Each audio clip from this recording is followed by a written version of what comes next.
Hey guys, just wanted to do my review of Supergirl Season 2, Episode 6, Changing. So it starts off in Norway when a group of scientists led by Dr. Rudy Jones discovers an enormously dead wolf. They notice that even though the corpse has been iced for several years, it still shows its body temperature is still warm, and there's a parasite crawling inside of it. After Dr. Jones reaches his hand into it, it cuts to a scene where Jones is the only survivor. There was a distress signal sent to the DEO. Actually leads to this funny scene where Maggie's in. Well, basically, Alex and Kara go to the alien bar with Mon-El. Maggie encourages Alex to come out to her family, and Mon-El convinces Kara to get drunk, which is probably the most entertaining. A drunk Kara is probably the most entertaining, acting that I've seen from Melissa Benoist since she became evil in 116 Fallen. So after that little stint at the bar, they get a distress signal from Norway about being under attack, and they find out Dr. Jones is the only survivor, and even though he's reluctant to stay for further observations, so they decide to let him go. And of course there's like this purple slug crawling out of his mouth and right into his ear. He goes back to his research facility at National City University, where the chancellor fires him, and he gets pissed off, saying, "But we have not finished what we started," and he kills him. And when they get more surveillance footage, the DEO gets more surveillance footage. They basically found out that Jones had killed the other scientists. They had him dead to rights about it. And so Kara and Alex go to confront him, but he ends up draining Kara of some of her abilities and gains her invulnerability, which is why she's able to deflect all of Alex's bullets and escape. And they're able to predict Jones's next target, which is the chancellor who fired him, and so they confront, and so Jones goes to confront him in the parking lot, but it turns out to be John Jones in disguise, and Kara comes for backup, but absorbing, I guess, like they're draining their powers from both aliens at the same time. Rudy Jones causes him to turn this like monstrous purple form. Take on his full parasite form. Not unlike if anybody's ever read Injustice: Gods Among Us, it's pretty similar. It's pretty similar appearance.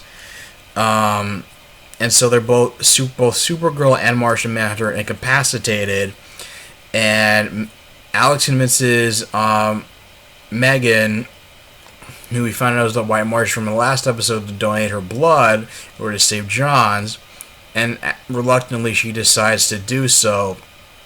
And that's when James convinces Wynn that to let him take on the alias of the Guardian and take on the Guardian suit, and he goes out and starts fighting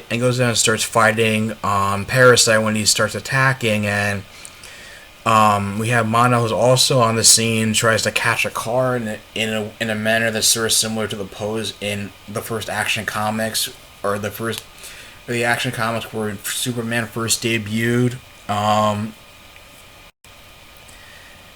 And they basically try to hold him on the ropes, but eventually Kara regains consciousness and goes to a nuclear power plant where she takes a ball of plutonium 239, which he touches when Parasite tries to absorb Kara's powers again, but it causes Parasite to basically explode, and Kara tries to use her X-ray vision to determine the Guardian's identity, but Wynn had the suit lead line, so she won't be able to figure it out, and he just addresses himself as a friend. She addresses Kara that he's a friend, and that basically, and James and Wynn decide not to tell her right away because they know that Kara can and does have the power to stop them from doing this whole vigilante stint.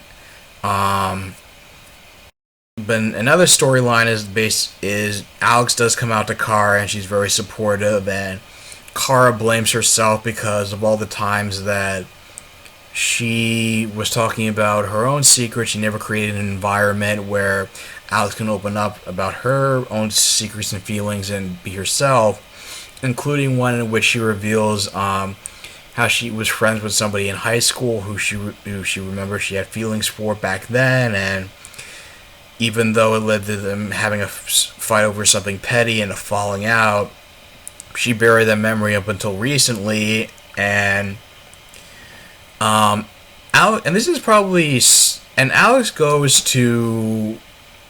finally goes to confront Maggie again at the bar and kisses her, and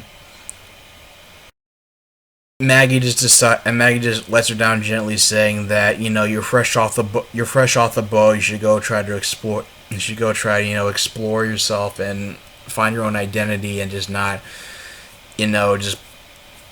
And even though she tries to let her down easy and say she's just interested in just a friendship, it definitely upsets Alex. She's completely heartbroken, and Kara has to come in and comfort her, and This series is some of Kyler Lee's best probably her best arc, and probably some of the best acting I've seen from her on the show thus far. And I like this whole storyline. Everything feels very natural.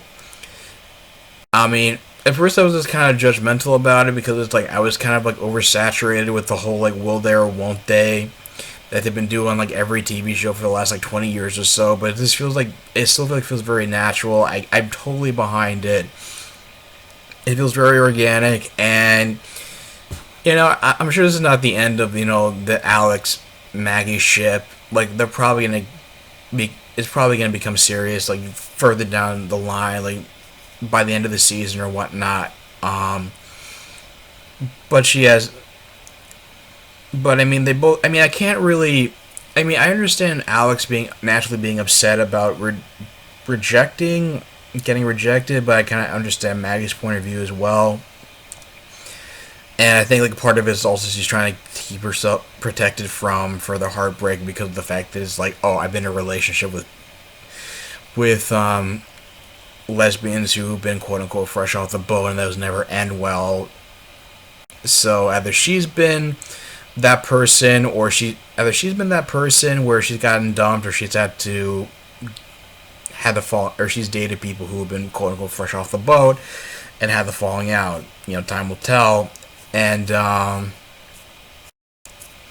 course, Kara was initially pissed at Mon-El because it turns out that he was using her power. He was using his powers for money and working for a loan shark and beating up an alien. And Kara's disgusted and almost says I would expect nothing more. I would expect nothing less from, and she has to stop herself. Then Mon-El says a Daxamite, and says that, and calls her out and still not getting over her bias for him, and that she says that and claims that accuses Kara of just being a superhero, not just to be selfless, but also just to be a glory hound, which leads to Mon-El and after being called out by Alex by saying that, Kara believes in you, that's why she's so hard on you. Alex says that she doesn't believe in him and just thinks he's a coward, and so that's what led him to participating in that battle with Parasite. And just when he tries to help out a homeless person, he ends up being part of an ambush where he gets captured by Lillian Luther and Katniss. So